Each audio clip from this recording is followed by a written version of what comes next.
Balenciaga. Balenciaga. And I'm going to show y'all the 99 products straight from Harlem, original shoe creator.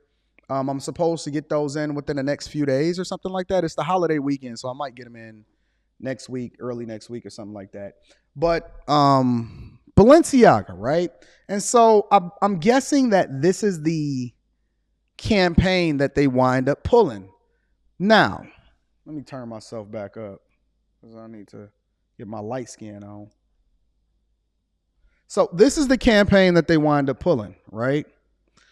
And somebody said that Candace Owens went in on it. Now, you guys know that I specifically try not to watch the video, so I only watched maybe 30 seconds of it, and I said, oh, yeah, we're going to review this tomorrow. I watched 30 seconds of that. I watched like a mid 30 seconds of something that Kanye West was doing, and so I want to go over both. But one of the people that is at the forefront of this whole movement, as far as, or one of the companies that's at the forefront of this movement is Balenciaga.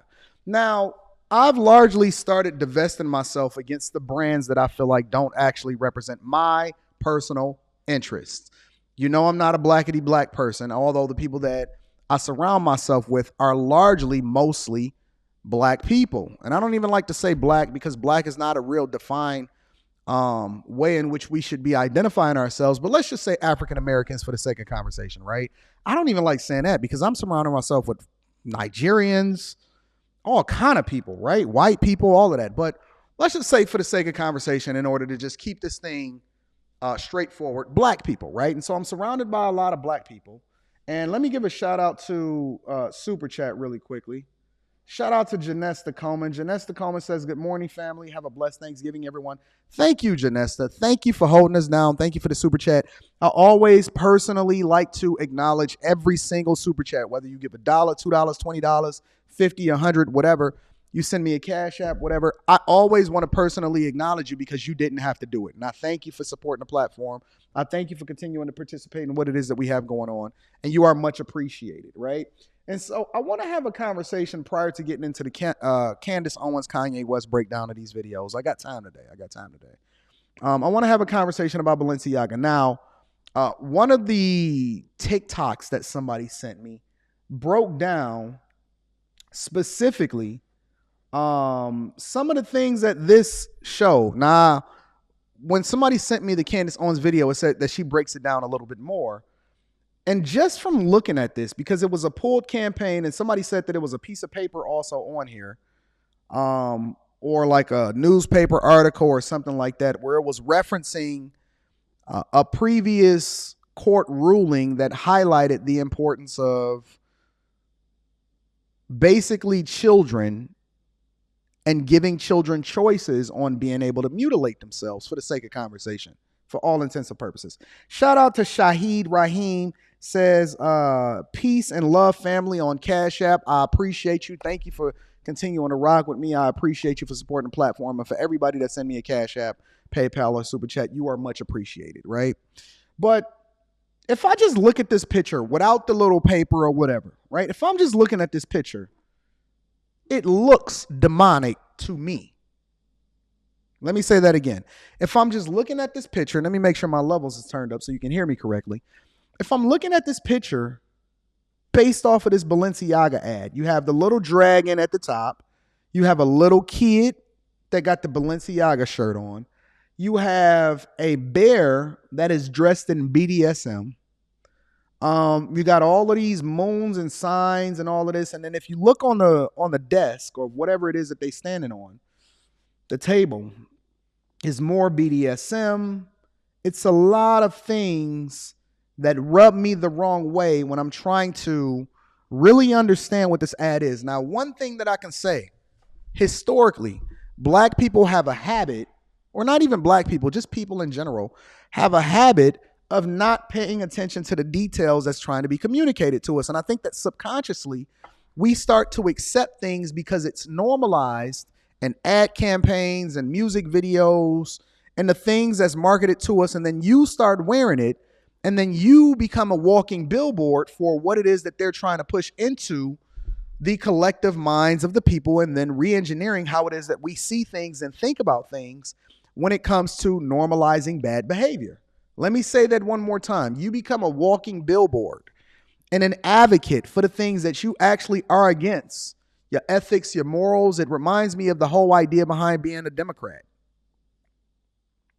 I said it. It reminds me of the idea of being a Democrat because most black people that I know actually are more aligned with conservative values.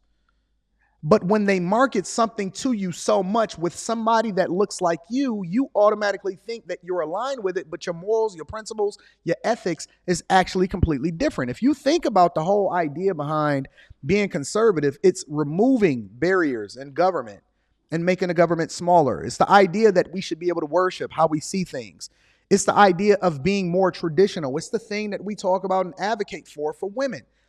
Gender roles, business, removing barriers to entry. It is the party that actually was the biggest advocates for freeing the slaves.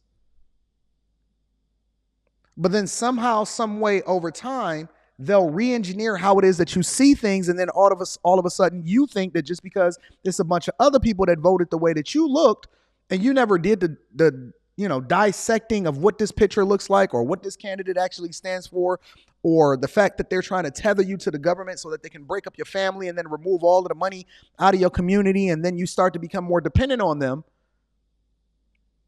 And then we have this conversation about Kyrie and Kanye. Well, this was a long time coming. This is no different than what it is that we've been advocating against, but you vote for it every single day.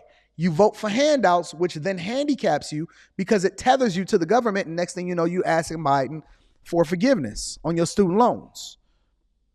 And we still ain't got that yet. We don't know when that's coming. But let's just think about this for a minute. Look at this ad.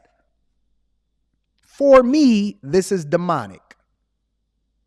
For me, this is demonic because it illustrates and it represents a lot of the different things that we actually advocate against, including protecting our children. There is no protection in this picture for our children. There is no love for our children. There is no separation between what is a child and what is an adult.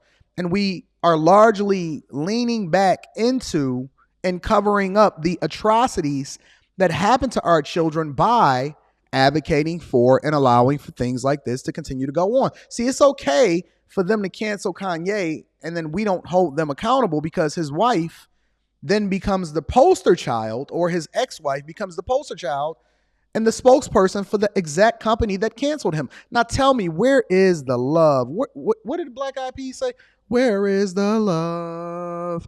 Where is the love? It's no way that you can tell me that a company can fire me and then my ex-wife then becomes the poster child and the lead advocate and the spokesperson for said company. Makes no sense whatsoever. What won't we do? The little bit of love, the little bit of a soul that you have left, you sold it off into a company, which is one of the reasons why I asked you in the first place. What are you doing for this holiday season? Are you still shopping Nike? That is largely playing a role in the demise of the black community by then picking and choosing which athletes that they want to advocate for their products and then drop them when they see fit, because there's people and powers that be that you say is a part of the systematic racism or oppression of black people, but then you go and you buy their products every single day and you don't even look for an alternative, which then by default relegates you back to the thing that you actually are advocating against. Well, what are we doing? How does that make sense? Where is the love? I'm just saying, if you're going to make a change, then you have to first make a change within your own buying and spending habits. Because I've gotten rid of Hulu, Disney Plus, ESPN. I have not watched. Listen, there are alternatives. And if there aren't one, then I'll go find one on YouTube, a good channel that I actually like to watch. Right now, I watch Woodward Sports. Woodward Sports is specifically a smaller channel, but it's tailored to my tastes here on YouTube. and they talk about my local teams that I like the most. And I enjoy it much more than these large pundits, and we don't have to be subjected to a system. And I'm not telling you to go watch Woodward Sports. I'm telling you that that's the channel that I subscribe to when I want to get my sports talk. And it's awesome for me. And you need to start supporting smaller channels and smaller creators. And now I'm starting to get to a point where I'm ascending into being a little bit more visible when it comes to my channel. And I think like within the next week or so, I should have both of my plaques. But my channels are just growing, and I appreciate you guys for continuing to support me. But I think that we need to start spending our dollars, spending our time, putting our resources, and even our watch hours and our watch time to the things that actually matter the most, which is the people that are closest to you, and then put your dollars towards them instead of giving it to these large companies that don't care nothing about you.